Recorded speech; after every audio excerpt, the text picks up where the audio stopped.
Hundreds of acres of white-capped cotton welcomes fall to Blount County at Lance and Stephanie Miller's farm. Watching this young couple at harvest time, you may never guess that neither were exactly born into agriculture. I didn't live in the city, but I didn't live on a farm. We had 100 acres of pine trees, a little town called Wellborn, and had no idea I would ever be farming or marry a farmer. Lance's parents weren't farmers either, but his nearby aunt and uncle carried on an agricultural legacy in the Miller family dating back to the 1800s. They would keep me a lot during the day and afternoons when I was real little, so I've been going to the farm since I was 2. And so growing up through the years, I just continually kept going and learning more things as I grew up. After graduating college, Lance began working full-time on his Uncle Jimmy's farm, eventually entering into a partnership. Since then, the Miller's row crop operation has expanded from 600 acres to around 1,100 acres, producing cotton, peanuts, soybeans, and corn. Jimmy was actually cutting back and thinking about retirement, and then I joined in, and now then we've gotten bigger. And so now then he's older, and now then retirement's creeping up again, I think. So more headache, and more headache, and more headache. Back in 2007, Lance celebrated 1 year of marriage by presenting his bride with 4 brand new chicken houses. Besides further diversifying their operation, this unique anniversary gesture has proven a gift that truly keeps on giving. I've almost went into labor with a Reed in there. I was on my way to the chicken houses on a Sunday morning when I went into labor with Reed. We have had Christmas dinner in the chicken houses waiting on chick delivery. Besides being mother to 2 small children, Stephanie Miller is the definition of an active farm wife. I've recently learned how to drive the bowl buggy tractor. It only took 10 years for Lance to promote me from module builder to bowl buggy tractor driver. So in 10 more years, I hope maybe he'll let me drive the cotton picker. A communications major who once dreamed of a career with NASCAR, Stephanie is now putting her education to work telling the story of agriculture, authoring a popular blog and using social media to inform the public on issues central to farming. If I put stuff out there, show we don't have anything to hide, if we invite them to the farm so they can, see for themselves, maybe they won't pay attention to those other folks trying to make us look bad. While the Millers have a variety of plans down the road to expand their operation, the opportunity to see their 2 children grow up in the lifestyle they've come to love makes every hard day in the field its own reward. They have a lot of opportunities to, start working at a younger age and see what kind of responsibilities that we have, and I hope that they grow up to love it just like Lance did. I want to teach them what I know, because not everybody can do this. It's a hard lifestyle, but one thing about it is you get to see what you do grow every day. You know that you planted that, and it gives you a more godly connection. From Blount County, outstanding young farm family finalists Lance and Stephanie Miller and their children, Reed and Jade.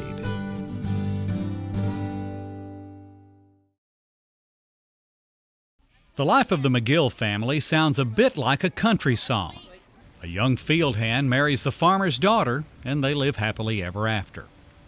Well, for Stuart McGill, the first notes to this tune sprang from a passion for farming. I grew up working just like a lot of teenagers did 15, 20 years ago, working on farms and hauling hay and driving grain drills and doing different things for local farmers, and I kind of got it in my blood. Went off to Auburn, went to school there.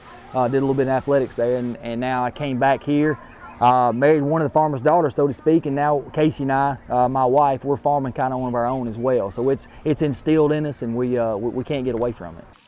Stuart oversees his wife's family's agritourism operation at Tate Farms outside of Huntsville, a popular tourist destination in the fall. We're a seasonal pumpkin patch. We're open for 6 weeks a year.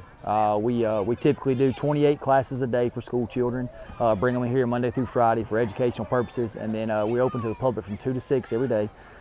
Typically see in a year's time Anywhere between 50 and 60,000 people come here on this farm to go back in the way things used to be here. With 2 young daughters of their own, Stuart and Casey enjoy the smiles and laughter the pumpkin patch brings to the farm. But now that they're building a row crop operation of their own, this opportunity to educate the public about agriculture is crucially important to them. We feel that we have 30 minutes of their attention while they're here to get them in a classroom setting, to get them in an education setting where we as farmers can let them know what our industry wants them to hear. And we take a lot of pride in that opportunity. We've grown our whole operation in the sense of the pumpkin patch itself by the education purpose. You know, you hear that, oh, we got to educate, we got to educate. Well, we do it here. We don't talk it, we do it. What I hope these kids are getting is an appreciation for agriculture as the industry. You know, there's so much now that we're having to fight and put our face out there for. We want people to understand the GMOs and all that. And I hope they get that appreciation for farming and having food grown in their country and in their community here. Since taking over management of the pumpkin patch, Stuart has focused on expanding beyond a purely seasonal enterprise, hosting corporate and government functions year-round, with future plans including springtime attractions, educational classrooms, and possibly live music events. Trying to balance time between all of this and their own farming operation can be a tough job, but one the McGills feel is ultimately worthwhile. That's a sacrifice I think you make for your family and the community as a whole. I think it's very rewarding too. We're the Disney World of North Alabama, and people that can't afford to go to Disney World, they come here. And every day is a new day. You know, every day the same energy has to be brought. There's not a day, you don't get tired here. Don't ever admit you're tired, it's a sign of weakness. Okay, because you got to continue to push and you got to continue to change those lives and to bring that happiness and joy to people that may not ever step foot on a farm again the rest of their life. But in this event, there we go. We got something to change people. From Madison County, outstanding young farm family finalists Stuart and Casey McGill and their children, Allie and Reese.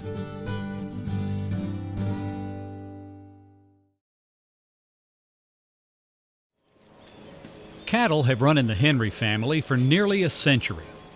When he purchased his first herd from a retiring farmer in 2004, Garrett Henry became the 4th generation of a proud agricultural heritage. But growing up in the changing world of a dairy operation, Garrett's future dreams didn't always lead back to the family farm.